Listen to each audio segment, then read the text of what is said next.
Hello, my abnormal family. We are getting a lot of rain today here at the farm. It is one of those days where you just want to snuggle on the couch.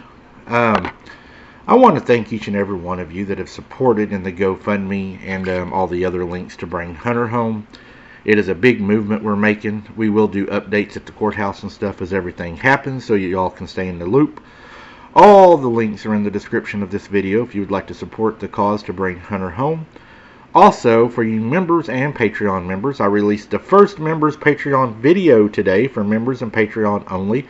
So if you're in Patreon, you'll be able to find that video in your Patreon. And if you're a member to the YouTube channel, you'll have access to that video. And we will be doing more behind the scene videos like that. In fact, we're doing one today with a special announcement that everybody that's in these memberships are going to know before everybody else, and it's going to be a big one, we're pretty sure. Let's get on to today's video, guys. I need to give some insight before I tell my story. I'm a Native American from Washington State. My family consists of my parents, my two brothers. We will call them Wes and Leon. And, of course, myself. I'm the youngest and only daughter, so my brothers took it upon themselves to toughen me up. But it was basically just bullying me in various ways. They are 4 and 5 years older than I am, so this bullying happened throughout my life, until they got into high school. It was summertime where we live, and it can get scorching hot as soon as the sun is up, being as it's really dry since we don't get much rain or snow anymore. So during summer it can be utterly unbearable. Our only relief from the blistering heat was when our parents would take us to the lake to swim, but before this we had to finish our chores. On this particular morning, Mom woke us up at 7 a.m. She has to yell at my brothers to rouse them from their comas. My brother had to split their chores of washing dishes, mopping floors, cleaning the room. They shared a room. And then they would have to carry out the garbage. My chores consisted of changing the litter box, sweeping the floors, picking up the clothes, garbage, and cleaning my own room. So I started on my room first since it seemed easiest. There wasn't much on the floor but a few pieces of clothing, some toys, and some books. I took 10 extra minutes to organize my things before moving on to the other things. After discarding the used litter in the outside garbage can, I walked back to the house to continue on. We had the front door and windows open to help with the heat. So as I walked just inside, I'm met by Leon screaming in my face. Leon yells, "What the hell are you doing?" Being startled and confused, I replied with throwing the old litter away. He continues berating me. "We are wanting to go. You got to hurry. We got to mop the floors." Now I'm completely perplexed because my brothers drag us every time we have to do our chores. The earliest we ever left the house to go swim was by noon. We have left the house many times. We were always late, Mike. We have only been up for an hour, so how could we have already finished doing all the chores? It was completely hard for me to believe since I normally finished first. Being as if silent for far too long, and he got tired, waiting for her response. He shoved me to the floor and continued yelling at me to hurry up and clean the floors. I got up and started with picking up the garbage. Since I didn't get a chance, I took it to the surroundings and I didn't notice that they had swept all their garbage and dirt into the living room. I'm standing in the living room fuming from the huge garbage pile that wasn't there earlier. My temper was very short when it comes to them, so I lose it very easy yelling at them. I wondered how you guys get it done before me. I'm not cleaning all this for you. They were mad at me, Mike, because I told them that I wasn't going to clean their mess. I was getting irritated as our feud got hotter and hotter and hotter. Finally, we get our chores done and we start getting ready to leave. We all freeze in place. Leon quickly says, "She made the mess, Mom. We're waiting on her to finish cleaning the floor so she can mop and taking forever. We told her to hurry up, but she refuses to." I get the evil mother death glare. I quickly replied, "No, Mommy. I'm a 31-year-old mom and still call her Mommy. Isn't that what happened?" They swept the garbage under the rug everywhere just to hide it so that we could go. I know by this point it's about to explode and I prepare myself, but it doesn't happen. She looks at all of us and takes a long deep breath before saying, "Boys, you clean up your garbage in the living room And B, you clean up the laundry room.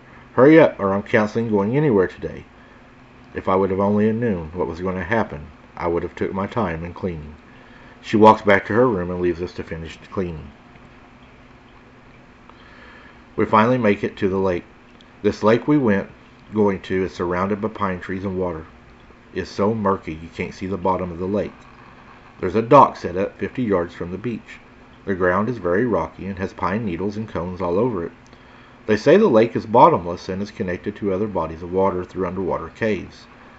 There are numerous stories of the lake, but at this time I was too young and wasn't aware of them. Being as we have swam here tons of times, nothing seemed different. The day went without any issues. We swam almost the whole day away, diving off the dock, playing games, and swimming under it. And a little bit of sunbathing, if I must say so myself. As the sun went behind the hill and was beginning to set, our mom called us and said it was time to go home. I'm not a strong swimmer at all. No one really taught me how to swim, so I basically learned like a frog. I would swim around like a frog. Above and below the water, we all dove off the dock underwater and swam towards shore. I didn't make it very far when something grabbed me by the ankle. The feeling of an ice-cold hand wrapped around my ankle and instantly chilled my whole body to the bone, even in the warm water. I shook my ankle a little, thinking one of my brothers was trying to mess with me. Its hold was really strong. It started to hurt. It was like a clamp. I began to panic as I struggled upwards to break the water surface for help. This thing that had a hold on me pulled me down deeper, where the water was getting colder. I knew if I didn't get free from whatever held me, I wasn't going to make it, as I was running out of oxygen. My lungs began to burn from the lack of air. I actually thought that I was going to die, and maybe they wouldn't find my body. I mustered what I had left, and I started thrashing my limbs frantically. I had to get free no matter what, or go down fighting, or at very least. I was scared to death. I did not want to drown in this dark, cold, murky water with this cold hand pulling me down. What has got a hold of me? Finally, the cold hand let me go, and I scrambled to the fresh air above. Once I broke the surface, I swam as fast as I could to land. When I was finally able to feel the earth under my feet, I rushed into the beach, coughing and gasping for air. I stood bent over with my hands on my thighs as I recovered, then turned toward the water and just stared at the lake, shivering at my experience. I turned back to see both of my brothers walking back to the truck, already eating sandwiches and drinking pop. I don't know how long this whole ordeal lasted, but I was certainly scared. Mom started loading the car, and I told my mom what had happened. And as she looked at my leg, she saw on my ankle there was a perfect handprint. It looked like a large man had grabbed my leg. It was hard enough that it was red and would bruise the next day into a perfect handprint. Whenever we were leaving, my mom was asking me what had really happened, trying to blame one of my brothers, but she also knew that the handprint was too large to be one of them, but she was still trying to make note of it. My mom then slams the car into drive and says, "Children, we have to go. Hang on, hang on, hang on." As we look back, we see this thing, like a naked man, crawl out of the water on the opposite side. No clothes, a grayish-looking body. He was almost rubbery-looking, his whole body. He turned his head, looked toward us, gave us a large wave, and walked into the woods. A week later, a man drowned that was fishing at the same place.